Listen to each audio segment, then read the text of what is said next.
risk. But going back to stocks, people bring the attitude to them too often that because they are liquid and quoted minute by minute, that it's important that you develop an opinion on them minute by minute. Now, that's really foolish when you think about it.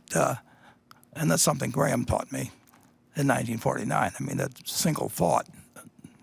Stocks were parts of businesses and not just little things that moved around on charts. Or charts were very popular in those days, and whatever it may be. Imagine for a moment that you decided to invest money now, and you bought a farm. And the farmland around here, let's say you bought 160 acres, and you bought it at X per share, or per acre, and the farmer next to you had 160 identical acres, same contour, same quality of soil quality. So it was identical.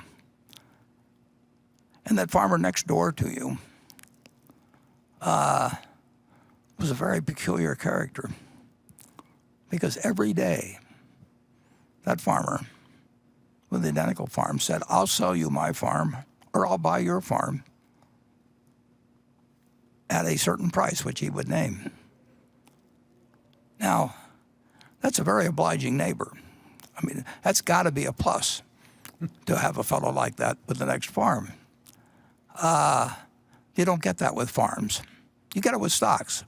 If you own 100 shares of General Motors, on Monday morning, somebody will buy your 100 shares or sell you another 100 shares at exactly the same price, and that goes on 5 days a week.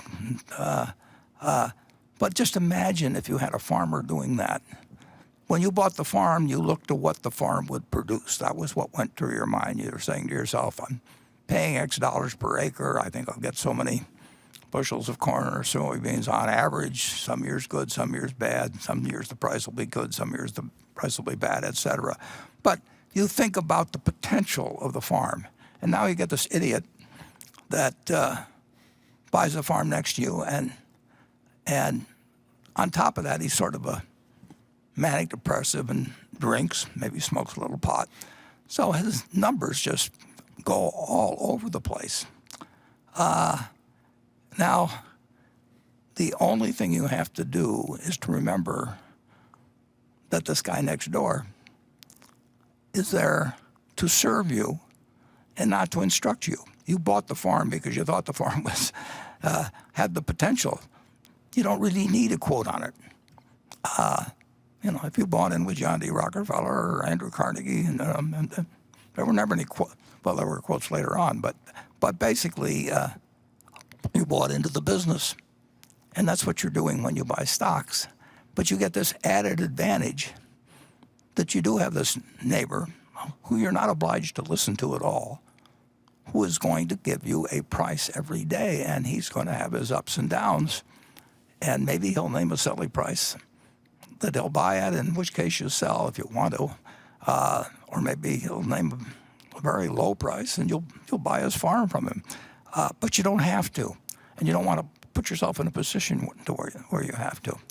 So stocks have this enormous inherent advantage of people yelling out prices all the time to you, and many people turn that into a disadvantage. And of course, many people can profit in one way or another from telling you that they can tell you what this farmer's going to yell out tomorrow or next, your neighboring farmer's going to yell out tomorrow or next week or next month. There's huge money in it.